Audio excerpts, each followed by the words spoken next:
Tu transfères. J'espère que vous allez bien l'équipe. Aujourd'hui tu l'as constaté au titre. Vidéo mercato de la semaine. Pas des moindres cette semaine l'équipe, puisque comme tu l'as constaté à la miniature de la vidéo, grosse rumeur, mais aussi quelques officialisations à se mettre sous la dent. Pas plus de blabla. Le petit service habituel, est-ce qu'on peut atteindre la barre des 4000 likes avant minuit ce soir? Let's go, je compte sur vous. Et on perd pas de temps l'équipe, on commence directement en France. On a mis à l'honneur l'Olympique de Marseille dans la précédente vidéo mercato. On met cette fois-ci à l'honneur le Paris Saint-Germain. En vrai ça devient une putain d'habitude maintenant dans les vidéos mercato. Le Paris Saint-Germain fait toujours l'objet de rumeurs.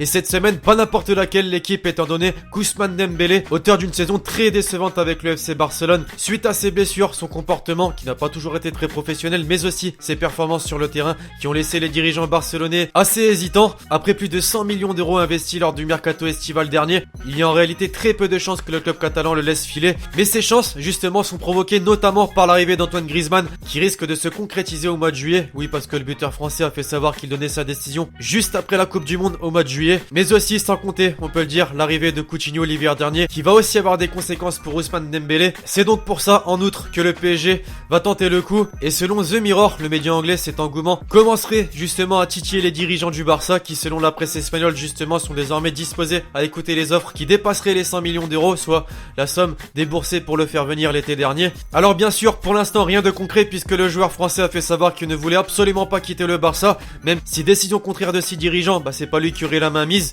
Alors supporters parisiens et supporters de tout club d'ailleurs, qu'en pensez-vous de cette rumeur? Faisable, pas faisable? Dites-moi tout ça en commentaire. À savoir également que Liverpool est également sur le coup et serait très intéressé pour le recruter cet été. Du côté de l'Olympique de Marseille, désormais Costas, non pas Costas Mitroglou, mais Costas Manolas refait surface dans les petits papiers des dirigeants marseillais à la recherche d'un défenseur pour compléter la charnière centrale, aux côtés notamment d'Adil Rami. Le club phocéen s'est montré très intéressé par le défenseur grec qui a notamment réalisé une saison exceptionnelle avec l'AS Roma, se retrouvant même en demi-finale de Ligue des Champions contre Liverpool. Et on peut le noter également, remontada contre le FC Barcelone en quart de finale de Ligue des Champions. Visiblement Rudy Garcia, l'équipe, coach actuel de l'Olympique de Marseille, n'a pas perdu de temps puisqu'il aurait trouvé un accord et aurait plus ou moins convaincu l'international grec. Pour rappel, il l'avait entraîné du côté de l'AS Roma et grâce à ses qualités de coach et à la ferveur du public du Vélodrome, il l'aurait mis dans sa poche entre guillemets. Alors bien sûr, pour l'instant aucune confirmation, mais amis marseillais, j'aimerais avoir votre avis. Êtes-vous pour ou contre l'arrivée d'un Costas Manolas au sein de l'effectif marseillais la saison prochaine?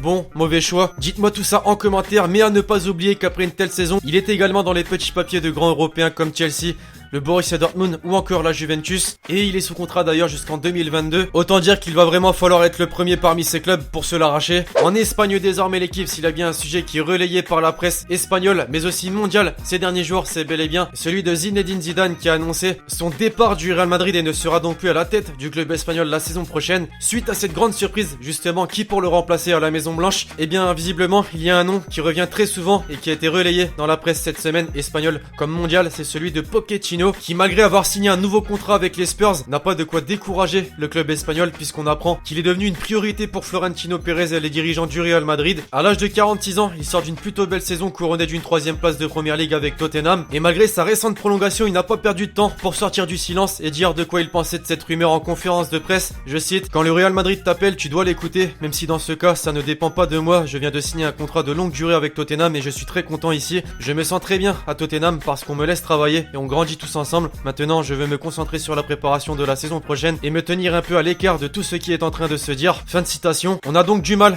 on est d'accord, de tirer une conclusion de cette conférence de presse. Est-il intéressé, pas intéressé? C'est un peu mitigé. Alors les amis, j'aimerais avoir votre avis en commentaire. Pochettino au Real Madrid, bonne, mauvaise chose? Sera-t-il à la hauteur comme a pu le faire Zidane sur les 3 dernières saisons, 3 Ligues des Champions remportées? Autant dire qu'il va vraiment falloir mettre la barre très haute. En tout cas, s'il y a bien un joueur qui pourrait être victime du départ de Zinedine Zidane du Real Madrid, c'est bel et bien Karim Benzema, le buteur français du Real Madrid, a beaucoup déçu cette saison, notamment en termes de stats. Malgré tout, Zizou lui a fait confiance, mais ça pourrait être une toute autre histoire pour le prochain coach du Real Madrid, qui n'aurait sûrement pas la même entente que Benzema Zizou, et donc se verrait très certainement sur le banc de remplaçants. C'est donc pour ça que Karim Benzema, après 9 ans passés du côté de la Maison Blanche, devrait se trouver un nouveau club. En tout cas, de nombreux clubs vont tenter le coup, le PSG comme cité dans le précédent épisode, mais également Naples, Naples, le club italien, qui vient de signer son nouvel entraîneur Carlo Ancelotti, ancien entraîneur du Real Madrid, qui a entraîné d'ailleurs Karim Benzema. et justement, vous l'avez compris, le coach italien envisage de frapper un grand coup sur le marché des transferts en attirant Karim Benzema. Et selon la Gazzetta dello Sport, grand média italien, le président du Napoli serait disposé à passer à l'action pour l'attaquant français du Real Madrid. Pas d'offre jusqu'ici à se mettre sous la dent, mais on imagine qu'elle arrive très prochainement. Bien sûr, Benzema actuellement est sous contrat jusqu'en juin 2021 avec la Casablanca et a fait savoir très dernièrement, les amis, je cite: pourquoi quitter le meilleur club du monde? Fin de citation. Va donc falloir trouver les bons mots pour tenter de le convaincre. On revient en Espagne sur le côté des arrivées et du côté de l'Atlético Madrid, puisqu'une grosse nouvelle est tombée cette semaine. Elle concerne le latéral droit français de l'AS Monaco, Djibril Sidibé. À 2 semaines du mondial 2018, le défenseur droit français de 25 ans aurait, en tout cas selon l'équipe, trouvé un accord avec l'Atlético Madrid, le deuxième du dernier championnat d'Espagne. Il ne devrait donc plus porter les couleurs monégasques la saison prochaine, mais avant tout, il va falloir s'entendre avec les dirigeants du club de la Principauté, qui n'a pas encore donné son avis sur l'offre qui est prêt à proposer le club espagnol et qui se situera aux alentours des 25 millions d'euros. Décidément, les mecs, d'année en année, l'AS Monaco, ça perd de grands joueurs: Mbappé, Mendy, Bakayoko, Fabinho très dernièrement et Sidibé très prochainement, qui selon la presse va se retrouver à l'Atlético Madrid la saison prochaine.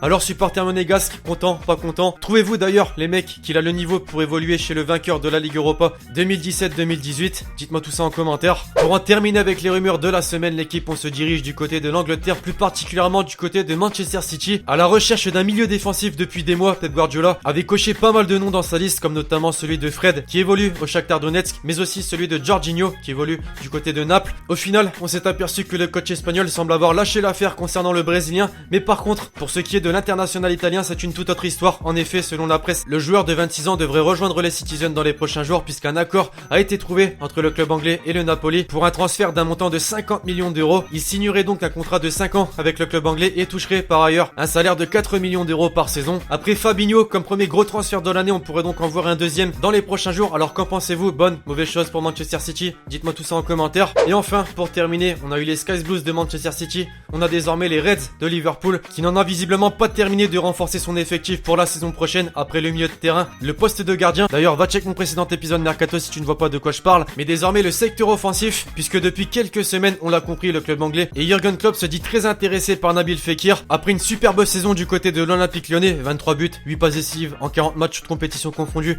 c'est pas dégueu. Il a donc redonné une courbe ascendante à sa cote de popularité et le finaliste anglais de la Ligue des Champions 2017-2018 semble être le mieux armé. Figurez-vous que selon la presse, les dirigeants des Reds seraient même déjà passés à l'action ces derniers jours et une offre de 60 millions d'euros aurait déjà été proposée. Malheureusement, pour l'instant, elle n'a pas suffi à convaincre les dirigeants de l'Olympique Lyonnais qui en veulent plus. Bien sûr, malgré tout, dossier à suivre de très près puisque les Reds n'ont pas dit leur dernier mot dans ce dossier et le veulent vraiment à tout prix. Côté officialisation, désormais l'équipe, je vous en parlais juste avant avec les rumeurs de joueurs que Manchester City voudrait s'approprier cet été. Fred, le joueur du Shakhtar Donetsk qui en faisait partie, a finalement choisi l'autre club mancunien, celui de Manchester United. Le milieu de terrain brésilien s'est engagé avec le club anglais pour une somme de 59 millions d'euros, ce qui fait de lui le transfert estival le plus élevé. Sans vous mentir l'équipe, je ne sais absolument pas ce qu'il vaut, donc je compte sur vous pour me dire tout ça en commentaire et me dire surtout ce que vous pensez de ce transfert. En Espagne, l'international japonais Takashi Inui, qui est arrivé en fin de contrat avec le club des Bars, s'est trouvé un nouveau club, celui du Betis Séville. Il a signé en Andalousie pour une durée de 2 années. Et la grande nouvelle de la semaine en Espagne, l'équipe concerne le club de Villarreal. En effet, Santi Cazorla fait son grand retour dans son club de cœur après avoir été blessé toute l'année. Celui qui a évolué durant 6 années consécutives du côté d'Arsenal s'est donc trouvé un nouveau challenge.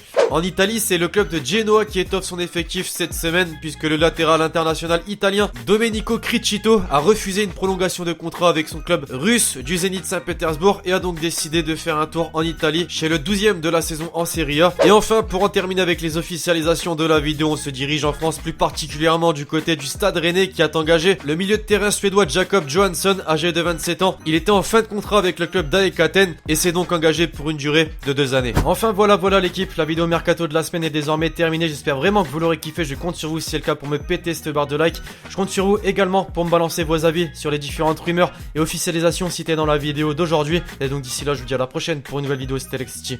Ciao ciao.